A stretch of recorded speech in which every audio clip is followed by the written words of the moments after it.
오늘 말씀 구약 성경 사무엘하 9장 1절부터 8절까지 말씀 통해 제목이 오늘 너무 내려와요. 다 같이 아름다운 교회. 시작. 담임 목사인 저도 아름다운 교회라는 제목을 한 번도 안 해봤는데 오늘 우리 강사님이 아름다운 교회 참 멋지고 센스 있는 목사님이십니다. 자, 우리 1절부터 교독합니다. 다윗이 가로되 사울의 집에 오히려 남은 사람이 있느냐? 내가 요나단을 인하여 그 사람에게 은총을 베풀리라 하니라. 사울의 종 하나가 있으니 그 이름은 시바라. 저를 다윗으로 앞으로 부르매 왕이 저에게 묻되 내가 시바냐? 가로되 종이 그러소이다. 왕이 가로되 사울의 집에 남은 사람이 없느냐? 내가 그 사람에게 하나님의 은총을 베풀고자 하노라. 시바가 왕께 고하되 요나단의 아들 하나가 있는데 절뚝발이니이다. 왕이 저에게 묻되 그가 어디 있느냐? 시바가 왕에게 고하되 로드빌 암미엘 아들 마길의 집에 있나이다. 다윗 왕이 사람을 보내어 로드발 암미엘의 아들 마길의 집에서 저를 데려오니 사울의 손자 요나단의 아들 무미보셋이 다윗에게 나와서 엎드려 전하매 다윗이 가로되 무미보셋이여 하니 대답하되 주의 종이 여기 있나이다. 다윗이 가로되 무서워 말라. 내가 반드시 내 아비 요나단을 인하여 내게 은총을 베풀리라. 내가 내 조부 사울의 밭을 다 내게 도로 주겠고 또 너는 항상 내 상에서 먹을 지니라. 다 같이요. 저가 절하여 가로되 이 종이 무엇이간데 죽은 개 같은 나를 돌아보시나이까. 아멘. 오늘은 정말 귀한 분, 진실로 귀한 분을 우리 예수님이 보내신 우리 한미총회 동남부 지역의 교회들을 잘 섬기고 이끌어 가시는 동남부 지방의 회장님이십니다.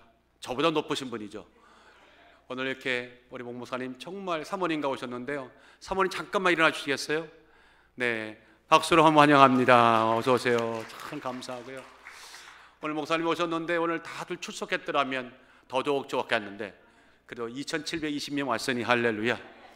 오늘 목사님 올라오실 때 개인적으로는 형제 같은 너무 귀한 분이에요. 진심으로 우리 환영합니다. 우리 박수로 한번 다 같이 환영합니다. 다 같이 할렐루야. 시작. 할렐루야.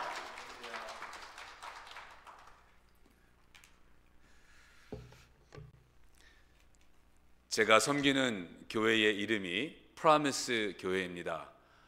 저는 프라미스라는 이름을 참 좋아하고 자부심을 가지고 있습니다.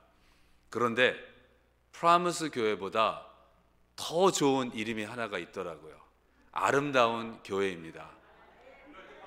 아멘. 네. 처음에 아름다운 교회라는 그 이름을 들었을 때에 정말 좋은 이름인데 저 이름이야말로 교회의 가장 예수 그리스도의 교회에 가장 적합한 이름이다. 이러한 생각을 하게 되었습니다. 그리고 직접 와보니까 여러분의 교회가 아름다운 교회가 정말 아름답습니다. 여러분, 근데 아름다운 교회, 어떠한 교회일까요? 무엇이 교회를 아름답게 할까요?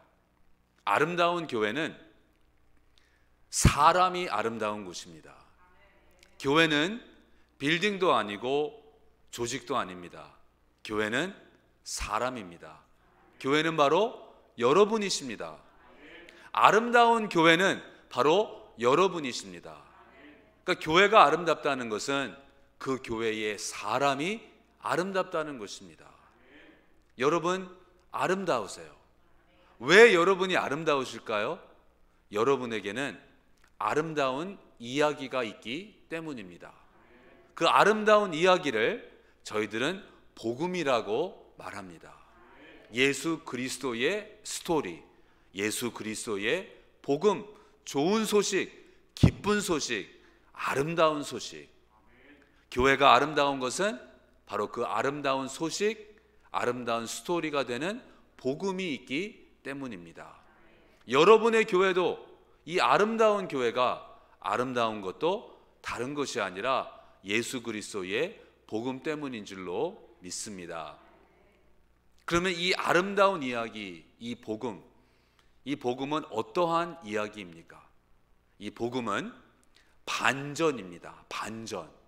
예측할 수 없는, 예상하지 못하였던 그러한 이야기입니다. 오늘 말씀해 보시면 다윗이 이스라엘의 왕이 되었습니다. 근데 이 다윗이 사울의 집에 있는 사람을 찾고 있습니다. 다윗이 지금 왜 사울의 후손을 찾고 있을까요? 다윗과 사울은 원수지간이라고 할 수 있습니다. 이스라엘의 첫 번째 왕인 사울이 하나님이 기름 부으신 다윗을 집요하게 추적하면서 이 다윗을 없애려고 하였습니다. 그런데 이제 사울은 죽었고 다윗이 이스라엘의 왕입니다. 근데 지금 원수가 되는 사울의 후손이, 자손이 아직 남아있다면 이 사울 집안의 사람들은 지금 다윗에게는 원수가 되는 것이고 적이 될 수 있습니다. 그리고 다윗의 왕권을 빼앗으려고 할 수 있는 그러한 사람들이죠. 지금 그러한 사람들을 다윗이 찾고 있습니다. 그래서 1절 말씀에 사울의 집에 아직도 남은 사람이 있느냐 그럽니다. 그러니까 저희들의 생각으로, 세상의 생각으로는 다윗이 지금 사울의 집에 있는 사람을 찾는 이유는 그 사람들을 찾아서 내가 제거하겠다, 나에게 위협이 되니까 나의 왕권을 빼앗으려고 하는 그러한 사람들이 될 수 있기 때문에 이 사울의 집에 있는 사람들을 다 찾아서 내가 그들을 다 제거하겠다. 이것이 세상의 스토리입니다. 이것이 세상의 흐름입니다. 그런데 오늘 말씀을 보니까 놀랍게도 반전이 있습니다. 다윗이 사울의 집에 아직도 남은 사람이 있느냐? 그러면서 뭐라 그러나요? 내가 그 사람에게 은총을 베풀리라. 반전인 거죠. 다윗이 지금 왜 사울의 자손을 찾고 있는가? 그들을 없애려는 것이 아니라 그들에게 은총을 베풀기 위함이라는 것입니다. 여러분, 이것이 바로 복음입니다. 저와 여러분이 사울의 자손이에요. 저와 여러분이 하나님의 원수입니다. 하나님을 왕으로 인정하지 않고 하나님을 하나님으로 인정하지 않는 반역자들이죠. 그런데 그러한 저희들을 하나님이 찾으시는 거예요. 왜 찾으시는가? 우리에게 벌 주시고 우리를 심판하시기 위해서가 아니라 우리에게 은총을 베풀기 위해서입니다. 이것이 복음이죠, 여러분. 반전입니다.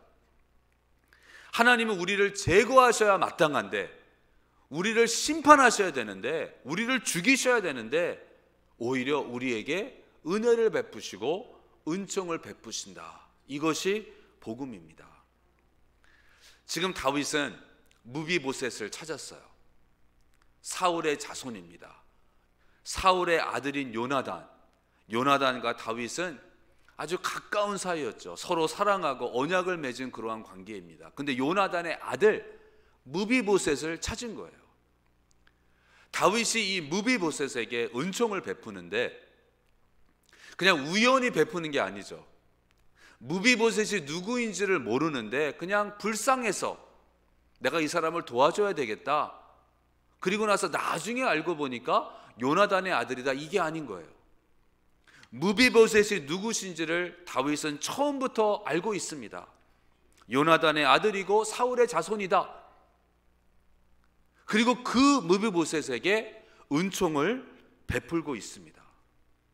하나님이 저와 여러분을 사랑하시는데 저희들이 누구인지 잘 모르시다가 괜찮은 사람인 줄 알고 사랑하신 게 아니에요. 저희들이 죄인이라는 것을 아세요. 저희들의 생각을 아시고 저희들의 마음을 아세요. 실수로 사랑하신 게 아니에요. 사람들끼리는 실수로 사랑할 때가 있어요. 그래서 부부마저도 가끔 서로에게 이러한 말을 할 때가 있잖아. 이런 말은 사실 하면 안 되는데 뭐라 그러나요? 당신이 이런 사람인 줄 알았어라면 내가 아예 결혼도 하지 않았을 텐데, 뭐 이러한 말 하잖아요. 그런 말 하면 안 돼요, 사실 여러분. 근데 사람은 그러한 실수를 범해요. 내 착각에, 내 스스로 로망에 빠져가지고 이 사람이 그러한 사람이 아닌데 나는 그러한 사람일 거라 생각하고 사랑에 빠지는 거예요. 근데 알고 보니까 그러한 사람이 아니거든요. 그러면 그때 실망하게 되고 배신감을 느끼고 더 이상 사랑하지 않게 되는 게, 그것이 인간의 모습입니다. 근데 하나님의 사랑은 그게 아니에요. 하나님의 사랑을 가리켜서 아가페 사랑이라고 하죠. 이 아가페 사랑은 완전한 사랑, 완벽한 사랑, 조건이 없는 사랑, 또한 이 아가페 사랑은 그 사랑의 대상이 누구인지를 정확하게 알고 하는 사랑입니다. 그러니까 하나님은 우리를 사랑하시다가 실망하시는 분이 아닌 거예요. 처음부터 정확히 아시거든요. 우리가 어떠한 사람이라는 걸 아세요. 그리고 사랑하세요. 승혁아, 너가 이런 놈인 줄 몰랐다. 나는 너가 괜찮은 놈인 줄 알고 사랑을 했는데 그게 아니네. 하나님은 그러지 않으세요. 다윗은 처음부터 무비보셋이 누구인지를 알고 무비보셋에게 은총을 베풉니다. 하나님은 저와 여러분이 처음부터 어떠한 존재라는 것을 아시고 그리고 사랑하시는 거예요. 저는 부모님을 따라서 미국에 일찍 이민을 왔습니다. 중학생 때 미국에 이민을 왔어요. 근데 한국에서 살 때에는 저희 가족은 교회를 다니지 않았습니다. 뭐 교회를 싫어해서 이게 아니라 그냥 아예 이 교회라는 개념이 없었어요. 우리와는 아무런 상관이 없는. 그러다가 미국에 이민을 왔더니 미국에서는 교회를 다니는 거래요. 그래서 친척을 따라서 교회를 한 6개월을 다녔는데 모든 게 생소하고 목사님이 무슨 말을 하는지도 모르겠고 지루하기 짝이 없고 딱 한 가지 좋은 거 있었어요.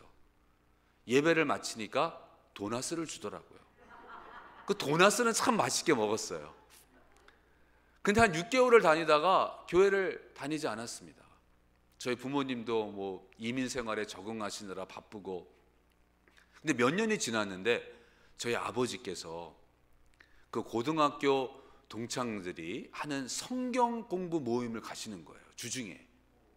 근데 저희 아버지는 한국에 계실 때 뭐 술도 많이 드시고, 그리고 그 과거에 무슨 상처가 있으셨는지 술만 취하시면 괜히 막 목사가 이렇고 저렇고 목사 욕하시고 뭐 교회 욕하시고 그러는 거예요. 과거에 상처가 있으셨나 봐. 아니 그랬던 저희 아버지가 성경 공부를 나가시는 거예요. 매주 빠지지 않고. 그러더니 나중에는 교회를 다니기 시작했어요. 이건 있을 수 없는 일인데, 더 놀라운 일은 저희 아버지가 막 변하시는 거예요. 가족이 제일 잘 알잖아요. 다른 사람은 속일 수 있어도 가족은 속일 수 없잖아요. 근데 제가 보더라도 아버지가 달라지시는 거예요. 그러면서 이제 아버지가 전도를 하시는 거예요. 저랑 제 누나를, 제 어머니를. 그래서 아버지를 따라서 고등학교 졸업반 때 다시 교회를 다니기 시작했어요. 근데 1985년 땡스기빙 날, 추수감사절이었습니다. 다니던 그 교회는 땡스기빙 날 예배를 드려요. 근데 그날 예배를 드리는데 외부 강사 목사님이셨어요. 미국 목사님이셨어요. 교단에서 나오셔서 그 목사님이 말씀을 전하시는데 완전 복음을 전해주신 거예요. 지금 생각해 보니까 그 목사님이 딱 이 말씀을 하시는 거예요. 여러분들은 죄인입니다. 딱 그 말씀을 듣는데 여러분, 그 순간 저에게는요 그 말씀이 복음이었어요. 왜냐하면요, 저는 여러분 지금 저를 보실 때에 어떠한 생각을 하시는지 모르겠어요. 어떻게 보면 이렇게 무슨 홍콩 액션 영화에 나오는 뭐 악당 같기도 하고 좀 풍기는 게, 그쵸? 예. 근데 여러분 저를 보셨을 때 제가 이렇게 어렸을 때 이렇게 착했을 것 같아요? 아니면 좀 이렇게 못된 학생이었을 것 같아요? 예. 아, 네, 아멘. 여러분 믿거나 말거나 저는 어렸을 때부터 착한 착하다는 소리만 듣고 자랐어요. 집에서도 저희 부모님이 너같이 착한 아들이 어디 있니? 학교에 가도 선생님들이 최승혁은 너무 착하고 성실하다. 친구 부모님들도 그냥 너는 어쩜 이렇게 착하니? 그냥 착하다는 소리만 듣고 살아왔어요, 저는. 근데 언제부터인가 그 말이 너무 부담이 되는 거예요. 왜냐하면 제가 제 자신을 알잖아요. 착하지 않다는 거. 내가 무슨 생각을 하고 살고 있는지, 어떠한 마음을 품고 있는지 저는 알잖아요. 그러니까 언제부터인가 착하다는 소리를 들으면 너무 부담이 되는 거예요. 근데 부담을 느끼면서 계속 쇼는 해야 되잖아요. 착한 척 해야 되잖아요. 네. 나를 착한 사람으로 알고 있으니까 너무 부담이 되는데 그날 그 목사님이 당신은 죄인입니다 하는데 그게 저한테는 복음인 거예요. 누군가 알고 있구나. 내가 나쁜 놈이라는 거 누가 알고 있구나. 내 부모님도 모르고 선생님도 모르는데 이 목사님이 하나님이 계시는데 하나님이 나를 아신다는 거예요. 죄인이라는 걸 아신다는 거예요. 마음이 막 놓이는 거예요. 그리고 나서 그 다음에 더 기가 막힌 말씀을 하는 거예요. 근데 죄인인 당신을 하나님이 사랑하십니다. 그러니까 나는 지금까지 부모님으로부터 사랑을 받기 위해서, 주변에 있는 사람들의 사랑을 받기 위해서 쇼를 해야 됐는데, 착한 척 해야 됐는데 하나님 앞에서는 그럴 필요가 없다는 거예요. 하나님이 내가 어떠한 사람이라는 걸 아시고 죄인이라는 것을 아시는데 사랑하신다는 거예요.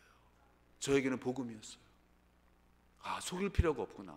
있는 모습 그대로. 근데 하나님은 나를 사랑하시는구나. 그래서 그 목사님의 말씀을 맞추시고 초청 시간이 있었어요. 예수님을 영접하기를 원하시면 앞으로 나오라고. 찬송가를 부르면서 그냥 막 걷잡을 수 없는 눈물을 흘리는 거예요. 제가 이런 하나님이 계시는구나. 나를 아시는구나. 그런데 사랑하시는구나. 너무 마음이 놓이고 막 감사한 거예요. 그래서 저는 1985년 땡스기빙 날 예수님을 인격적으로 만나고 예수님을 영접했습니다. 저는 지금까지도 물론 신앙생활을 하면서 쓰러지기도 하고 막 방황하기도 했어요. 그런데 한 가지 분명한 것은 있는 모습 그대로 하나님이 나를 사랑하신다는 거. 그러니까 저는 바닥을 헤맬 때에도 무슨 배짱인지 그러한 담대함, 확신이 있는 거예요. 나는 이렇게 헤매고 있는데, 바닥을 헤매고 있는데 하나님이 이러한 나를 사랑하신다는 거. 네. 바로 하나님이 여러분을 그렇게 사랑하시는 줄로 믿습니다. 여러분 자신을 제일 잘 아시죠. 우리 최수범 목사님도 모르는 여러분 그러한 면이 있으시죠. 어두움이 있으시죠. 아픔이 있으시고 상처가 있으시고 부끄러움과 수치가 있으시죠. 그 아무에게도 얘기할 수 없는 그러한 거 있으시죠. 사람들이 나에 대해서 이거를 알면 사람들이 나를 버릴 텐데, 쳐다보지도 않을 텐데, 근데 하나님이 아세요. 다 아세요. 그런데 사랑하세요. 끔찍히 사랑하시는 거예요. 다윗이 이렇게 무비보셋이 누구인지를 정확히 알면서도 그에게 은총을 베풀어 주었습니다. 복음은 그래서 반전이에요. 여러분 앞으로는 있는 모습 그대로, 우리 하나님은요 지금 이 순간 하나님이 여러분을 사랑하시는 그 이상으로 사랑하실 수 없어요. 이미 완벽하게 사랑하시기 때문에 내가 앞으로 신앙생활을 잘하면 하나님이 더 사랑하시고, 아닙니다. 더 이상 사랑하실 수 없어요. 이미 맥시멈으로 완벽하게 완전하게 사랑하시기 때문에. 근데 어떠한 분들은 그러한 생각을 하세요. 내가 기도 생활도 더 잘하고 교회 생활도 더 열심히 하고 헌금도 더 많이 하고 그러면 하나님이 나를 지금보다 더 사랑하실 거야. 반대로 내가 기도를 좀 잘하지 않고 교회도 잘 나가지 않으면 하나님이 나를 사랑하지 않으실 거야. 절대로 그렇지 않습니다. 하나님은 지금보다 여러분을 더 사랑하실 수도 없고 덜 사랑하실 수도 없어요. 여러분이 아무리 예를 들어서 신앙생활을 제대로 하지 못한다 할지라도 하나님의 사랑은 줄어들지 않아요. 영원한 사랑으로 사랑하세요. 내가 잘한다 할지라도, 그러니까 저희들은 교만하면 안 되는 거예요. 나는 이렇게 신앙생활을 열심히 하니까 내가 하나님이라도 나를 사랑하겠다, 뭐 이러한 착각에 빠지시면 안 돼요. 그것 때문에 사랑하시는 게 아니거든요. 저희들이 신앙생활을 열심히 하는 것은 하나님께 사랑을 받기 위해서가 아니라 이미 하나님께 받은 사랑이 너무나 감사해서. 아멘. 예? 나 같은 죄인을 이토록 사랑하시는 그 하나님 사랑에 너무 감사해서, 그래서 하나님을 섬기고 그래서 하나님께 예배드리는 거잖아요. 꼭 기억하시기 바랍니다. 하나님은 절대로 지금보다 여러분을 더 사랑하실 수도 없고 덜 사랑하실 수도 없는 분이세요. 그러니까 있는 모습 그대로 하나님이 여러분을 사랑하십니다. 또 이 복음은 반역입니다. 반역. 무엇에 대한 반역일까요? 세상의 가치관에 대한 반역이에요. 저희들이 살고 있는 이 세상의 가치관은 뭔가요? 소위 영양가가 있는 사람한테는, 나에게 영양가가 있는 사람한테는 잘해주고, 나에게 영양가가 없는 사람, 나에게 도움이 될 수 없는 사람은 외면하는, 그것이 세상의 가치관이죠.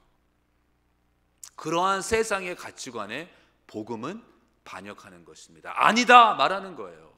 그것은 잘못되었다 말하는 것이 예수 그리스도의 복음입니다. 그래서 복음은 반역입니다.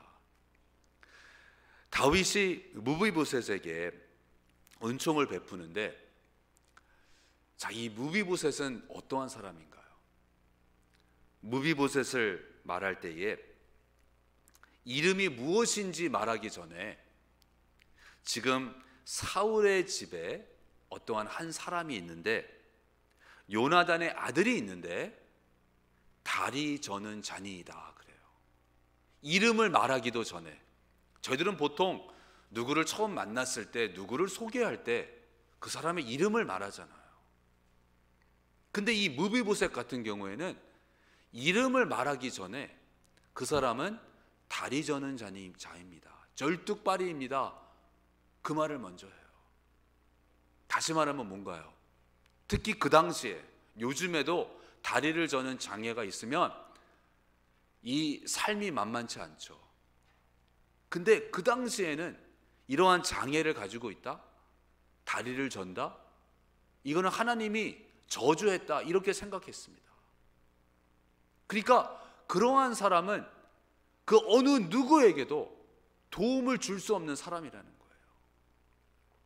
다윗이 은총을 베푸는 이 무비보셋, 다윗에게 영양가가 전혀 없다는 거예요. 무비보셋은 다윗을 위해서 그 어떠한 일도 할 수 없는 사람이라는 거죠. 그래서 처음부터 무비보셋을 말할 때에 절뚝발이이다, 다리를 저는 자다, 다윗에게 아무런 도움이 될 수 없는 사람이라는 거죠. 그러면 이러한 사람은, 그 당시에 왕이라면 이러한 사람은 그냥 버리는 거예요. 나에게 아무런 도움도 되지 않는데 그냥 이러한 사람은 차버리는 거예요. 근데 다윗은 지금 그러한 세상의 가치관에 반역합니다. 반대 방향으로 가는 거예요. 그리고 나서 무비보셋이다, 이름을 말해요. 근데 이 무비보셋이라는 이름의 뜻이 shame입니다. 수치, 부끄러움. 무비보셋의 삶이 부끄러움 그 자체였다는 거예요. 또한 무비보셋은 자신을 가리켜서 뭐라 그러나요? 8절 말씀에 죽은 개 같은 나를 그래요. 무비보셋은 자신을 볼 때 나는 죽은 개와 같다, 이게 무비보셋의 자아상이었습니다. 무비보셋도 아는 거예요. 나는 이러한 장애가 있기 때문에 나는 그 어느 누구에게도 도움을 줄 수 없는, 내 인생, 내 삶은 아무런 가치가 없다, 죽은 개와 같다, 그러한 무비보셋이에요. 근데 그러한 무비보셋에게 다윗이 은총을 베푼다는 것입니다. 지금 자기 자신도 스스로 말하잖아요. 죽은 개와 같은 나를 왜 이렇게 돌보십니까? 저는 왕을 위해서 해드릴 수 있는 게 아무것도 없는데, 제 인생은 아무런 가치가 없는데 왜 저를 이렇게 돌보십니까? 무비보셋도 놀라는 거예요. 그러니까 복음은 이러한 반역입니다. 우리를 깜짝 놀라게 하는 거죠. 그리고 다윗이 무비보셋을 찾았을 때 무비보셋은 어디에서 살고 있었나요? 4절 말씀에 보니까 로드발 암미엘의 아들 마길의 집에 무비보셋이 살고 있어요. 마길이라는 사람의 집인데 이 마길은 또한 암미엘의 아들이에요. 그런데 어느 지역에 살고 있는가? 로드발이라는 지역에 살고 있다는 거예요. 근데 이 로드발의 뜻이 히브리어에서 이 로가 들어가면 아니라는 거예요. 노라는 거예요. 그러니까 그 로 뒤에 따라오는 그것이 아니다, 반대의 의미예요. 그러니까 로드발이라는 것은 드발이 아니라는 거예요. 근데 드발이 뭘까요? 드발이라는 것은 어떠한 사물입니다. 또한 말씀이 되기도 해요. 말씀, 어떠한 thing, 어떠한 사물. 그러니까 로드발은 뭔가요? nothing이라는 거예요. nothing. 무비보셋이 어디에서 살고 있다고요? nothing에서 살고 있는 거예요. 그 삶이, 인생이 nothing이라는 거예요. 아무것도 아니라는 거예요. 이러한 무비보셋에게 다윗이 은총을 베푼다는 거죠. 여러분 가끔 그런 생각 드실 때 있나요? 어떠한 일로 인해서 낙심하고 절망하면서 내 삶은 nothing이야. 내 앞으로 내가 왜 살아야 할지 모르겠어. 내 삶은 지금 이렇게 되었는데. 여러분의 삶이 로드발처럼 느껴지실 때가 있나요? 하나님은 그러한 여러분을 사랑하세요. 그러한 여러분에게 은총을 베푸십니다. 하나님이 뭐 건지실 게 있으셔서 우리를 사랑하시는 게 아니에요. 너를 보니까 괜찮다, 나에게 플러스가 되고 도움이 되겠다, 그래서 사랑하시는 게 아니에요. 로드발인데, 나띵인데 그러한 저희들에게 은총을 베푸시는 겁니다. 이게 십자가죠, 여러분. 솔직히 저와 여러분이 하나님을 위해서 무엇을 할 수 있겠습니까? 물론 저희들이 하나님 사랑하는 마음으로 열심히 하나님 섬겨요. 오늘 아침에도 왔더니 예배 시간 전에 많은 분들이 이미 교회에 오셔서 뭐 성가대 연습도 하시고 뭐 찬양팀 셋업도 하시고 또 문도 열어주시며 환영도 해주시고 그냥 교회가 이렇게 살아있는 느낌을 받았습니다. 하나님을 사랑하시니까 그러는 거죠, 그렇죠? 그래서 일찍 미리 오셔서 예배를 준비하는 여러분들의 모습이 참 아름다웠습니다. 근데 저희들이 사실 하나님을 위해서 무슨 일을 뭐 그렇게 많이 할 수 있을까요? 사람이 보았을 때에는 뭐 감사패도 줄 수 있고 상장도 줄 수 있어요. 그리고 정말 그거는 귀한 거예요. 그렇지만 여러분 솔직히 피조물인 저와 여러분이 창조주를 위해서 무엇을 할 수 있을까요? 그런데 하나님은 저희들의 그러한 정성, 그러한 헌신, 그러한 순종을 기쁘게 받아주시죠. 근데 중요한 것은 저희들은 하나님 앞에서 참 부끄럽게 짝이 없는 그러한 존재라는 거예요. 그런데 우리를 사랑하세요. 우리에게 은총을 베풀어 주세요. 이것이 십자가의 메시지입니다. 예수님이 십자가에 달려 죽으셨어요. 저와 여러분을 위해서. 저와 여러분이 주님을 위해서 뭐 그것을 그렇게 대단한 일을 할 수 있다고. 우리를 사랑하시니까요. 여러분 세상의 가치관은 한마디로 요약해서 말한다면 이것입니다. 너 죽고 나 살자. 이게 인간 사회예요. 내가 살기 위해서 너가 죽어야 돼. 내가 올라가기 위해서 너는 밑으로 내려가야 돼. 이게 세상의 흐름이죠. 근데 십자가는 정반대예요. 예수님이 십자가에서 죽으심으로 예수님의 메시지는 뭔가요? 나 죽고 너 살아라. 그게 십자가죠. 나 죽고 너 살아라. 오늘 주님이 여러분에게 말씀하십니다. 혹시 이 가운데에 아직까지도 주님의 사랑을, 십자가를 의심하시는 분이 계시다면 오늘 꼭 주님께서 여러분에게 직접 말씀해 주시기를 바랍니다. 주님이 하시는 그 십자가의 메시지를 들으시기 바랍니다. 주님이 말씀하시는 거예요. 너 살아라. 너 살아라. 나의 죽음을 통해서, 나의 십자가를 통해서 너 살아라. 너를 살리기 위해 내가 왔다. 살아라. 잘 살아라. 여러분, 한국이 가난했을 때 한번 잘 살아보세. 새마을 운동하고 그랬죠. 근데 사도 요한이 뭐라 그러나요? 영혼이 잘됨 같이 범사에 잘되고 강건하기를 원하노라. 하나님의 마음이에요. 영혼이 잘되는 것. 잘 사는 게 뭘까요? 저희들의 영혼이 잘되는 것입니다. 구원을 받고 영생을 누리는 거예요. 오늘 주님이 여러분에게 말씀하십니다. 살아라. 내 아들아, 내 딸아, 살아라. 잘 살아라. 내가 너에게 생명을 주노니 잘 살아라. 여러분, 잘 사시기 바랍니다. 주님의 이름으로 축원합니다. 잘 사십시오. 주님의 뜻입니다. 주님의 사랑입니다. 무비보셋과 같이 나띵인데 이러한 저희들에게 은총을 베풀어 주십니다. 토니 캄폴로라는, 지금은 소천하셨는데 사회학자이고 대학교 교수, 그런데 아주 신실한 크리스찬이에요. 그래서 이분은 거의 목회자 수준으로 이렇게 사역을 하신 분입니다. 그래서 많은 집회에서 말씀을 전하시고, 근데 한 번은 하와이에 집회를 가셨대요. 근데 이제 밤에 호텔에 있는데 이 시차 때문에 잠이 안 오는 거예요. 그래서 24시간 오픈하는 다이너를 간 거예요. 잠도 안 오고 그러니까.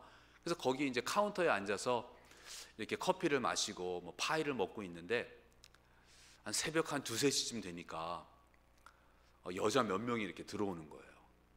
근데 옷차림을 보니까 매춘부, 창녀인 거예요. 밤일 하시는 분들.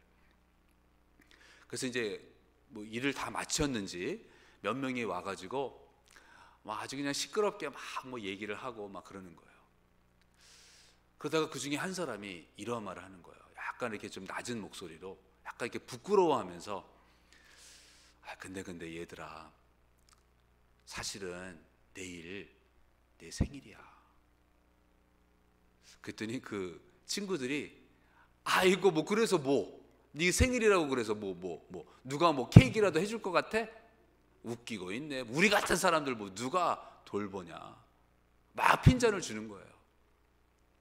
그러니까 내일 생일인 그 여자분이, 아니 그냥 그래도 그냥 그렇다는 거야. 내 생일이라는 거야.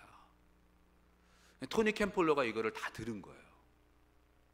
그리고 나서 이제 그 여자들이 이제 나갔어요. 토니 캠폴러가 그 다이너 그 매니저한테 질문을 합니다. 조금 전에 있었던 저 여자분들 단골 손님인가요? 그때 매일 옵니다. 매일 이 시간에 와요. 잘 아시나요? 뭐 잘 알지는 못하지만 그냥 네 이름도 다 알고 그냥 매일 보니까요. 그래서 제가 얘기를 이렇게 들으니까 내일 그 한 분의 생일이라고 하는데 좀 저를 도와주시지 않겠습니까? 우리 내일 이분을 위해서 생일 잔치를 한번 멋지게 하면 어떨까요? 그러니까 이 매니저도 너무 좋은 아이디어네요.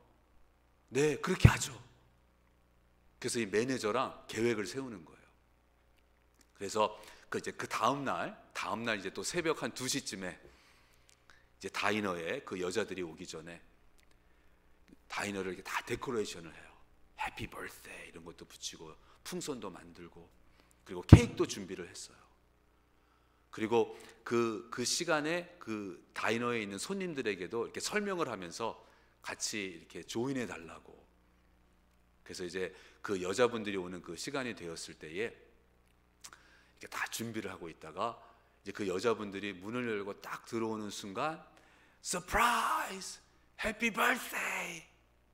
해피 버스데이 노래를 불러주고 그리고 그 케이크에다가 그 캔들 이렇게 불을 붙여가지고 그날 생일인 그 여자분한테 그 매니저가 이거를 들고 케이크를 들고 가는 거예요. 사람들은 이렇게 해피 버스데이 노래를 불러주고 그랬더니 그 여자분이 그 케이크를 딱 보면서 그 자리에서 주저앉는 거예요. 주저앉으면서 막 눈물을 흘리면서 저 생일 케이크 처음 받아봐요. 저 생일 케이크 처음 받아봐요. 이거 지금 꼭 먹지 않아도 되죠? 이 케이크 제가 좀 그냥 이 상태로 킵해도 되죠? 나 사람들한테 자랑하고 싶어요. 나 이 케이크 보여주면서 오늘 내 생일이다, 나 생일 케이크 받았다, 자랑하고 싶어요. 제가 그 토니 캠폴로 그분의 그 이야기를 들으면서 참 저게 복음인데, 세상에서 외면하고 세상에도 돌보지 않는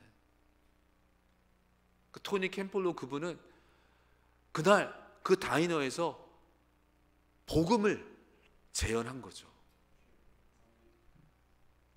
참 저희들 그 어느 누구도 돌보지 않는, 또 어쩌면 여기 계신 분들 가운데에는 지금까지 인생을 살아오시면서 정말 힘든 날들을 보내신 분들도 계시는 줄로 압니다. 그때 어쩌면 여러분 그런 마음 드셨겠죠. 세상이 나를 버렸구나, 아무도 나를 돌보지 않는구나. 그런데 복음은 바로 그때에 여러분에게 생일 케이크를 들고 해피 버스데이, 당신이 이 세상에 태어난 것 정말 해피입니다. 당신이 이 세상에 있는 것 행복합니다. 복음의 메시지가 되는 거죠.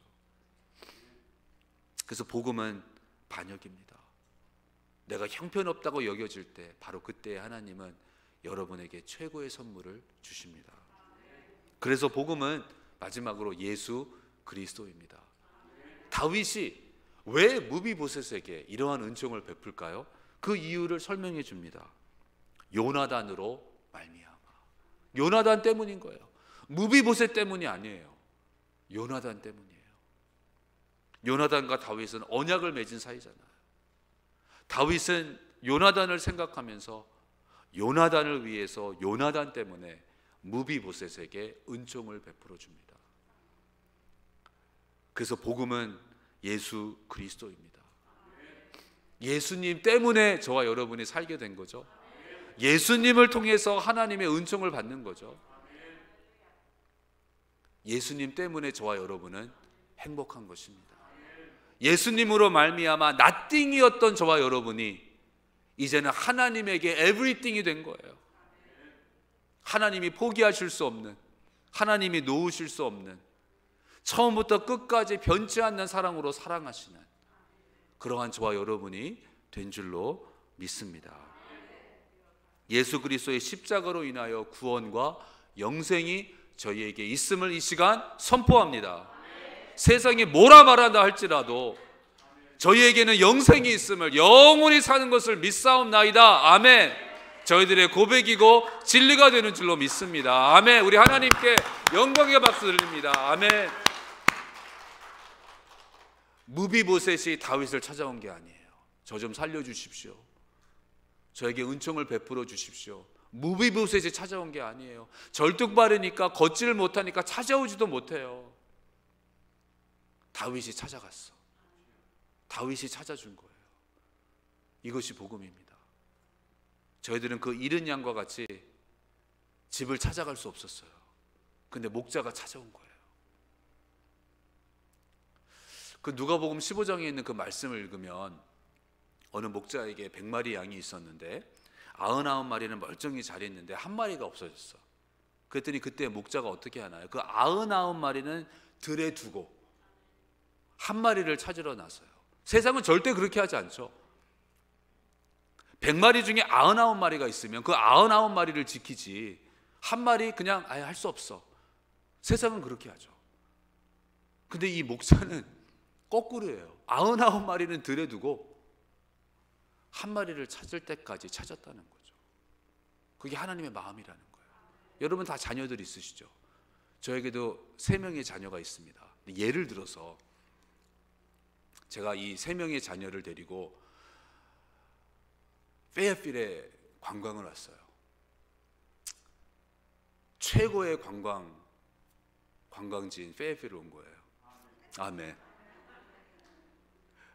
그리고 세 자녀를 데리고 페이필 다운타운에 있는 그 밀리터리 뮤지엄을 갔어요. 그리고 좋은 시간을 보내고 이제 나오려고 하는데 세 명의 자녀 중에 한 명이 없어졌어. 그랬을 때 제가 아버지로서 나에게 3명의 자녀가 있는데 2명은 있고 1명은 없으니까 그래 2명은 있으니까 그리고 2명 데리고 제가 거길 나올까요? 그럼 미친 아빠는 없겠죠. 그 1명 찾아야 되잖아요. 찾을 때까지 찾겠죠. 그게 하나님 아버지의 마음이라는 거예요. 그래서 그 한 마리 양을 찾았대요. 그리고 막 기뻐서 어깨에 메고 집에 돌아와가지고 이웃 사람들을 초청을 해서 막 큰 잔치를 베풀었대요. 그리고 나서 예수님이 하시는 말씀이 저는 그게 좀 처음에 이해가 안 됐어요. 그 말씀 하시면서 뭐라 그러냐면 이와 같이 죄인이 회개를 하면, 근데 그 이야기 속에서 누가 회개를 했지? 이와 같이 회개를 하면, 아니 그 양이 회개를 했나? 양이 한 건 아무것도 없는데 아니 뭐를 회개를 했다는 거지? 두 번째 얘기를 해주시는데 어느 여자가 있는데 동전 10개를 가지고 있었어요. 근데 9개는 있는데 1개가 없어졌어. 그랬더니 그냥 집안을 완전히 그냥 다 뒤지면서 한 개를 찾았대. 그래서 또 막 기뻐해가지고 막 기뻐하면서 사람들을 초청을 했대요. 근데 예수님이 똑같은 말씀을 하세요. 이와 같이 죄인이 회개하면. 근데 저는 그 이야기를 아무리 눈을 비비고 봐도 뭐 회개했다, 누가 회개를 했지? 뭐 양 같은 경우에는 뭐 매 소리라도 낼 수 있겠죠? 근데 이 동전은 무슨 회개를 했다는 거예요. 그래서 제가 나중에 깨달은 거예요. 이 회개라는 것도 내가 하는 게 아니구나. 내가 뭐 날을 정해가지고 내가 이제 회개해야지 그런다고 되는 게 아니구나. 어떤 분들은 그래요. 저를 만나면 제가 목사라고 그러면 제가 아무 말도 안 했는데 제가 목사라는 걸 알면 어떤 분들은 그냥 이런 말을 하세요. 제가 지금은 교회를 나가고 있지 않지만 그냥 나중에 저도 나중에 교회 나가려고 그래요. 제가 뭐라 그랬나요? 네. 근데 사실 그게 무서운 말이에요. 마치 내가 결정할 수 있는 것처럼. 그냥 나는 지금 뭐 비즈니스를 하고 뭐 은퇴를 한 후에 뭐 세상 즐길 거 다 즐긴 다음에 하나님 믿어야지. 그건 그 사람의 생각일 뿐이에요. 하나님이 언제 그 생명을 취하실지 몰라요. 그리고 정말 내가 회개를 해야지 된다고 내가 원하는 대로 되지 않아요. 이 회개도 하나님이 주시는 거예요. 그러니까 양이 집으로 돌아온 것처럼 그 잃었던 동전을 다시 주인이 그 손에 잡은 그것이 회개라는 거죠. 하나님의 집으로 돌아오는 것. 내 스스로 돌아올 수 없는데 예수님이 우리를 안고 와주시는 거죠. 이것이 복음입니다, 여러분. 복음은 반전이고 반역이고 예수 그리스도입니다. 복음은 아름다운 이야기죠. 그래서 여러분의 교회, 아름다운 교회가 복음으로 인하여서 아름다운 줄로 믿습니다. 노스캐롤라이나 이 스프링 레이크에 위치한 아름다운 교회는 예수님 때문에 아름다운 교회가 되는 줄로 믿습니다. 여러분 앞으로도 계속해서 이 복음을 붙잡으며 살아가시며 또한 교회로서 이 복음을 따라가실 때에 우리 최수봉 목사님과 사모님과 또한 모든 성도 여러분 예수님으로 인하여서 정말 눈부시게 아름다운 beautiful church 되시기를 주님의 이름으로 축원합니다.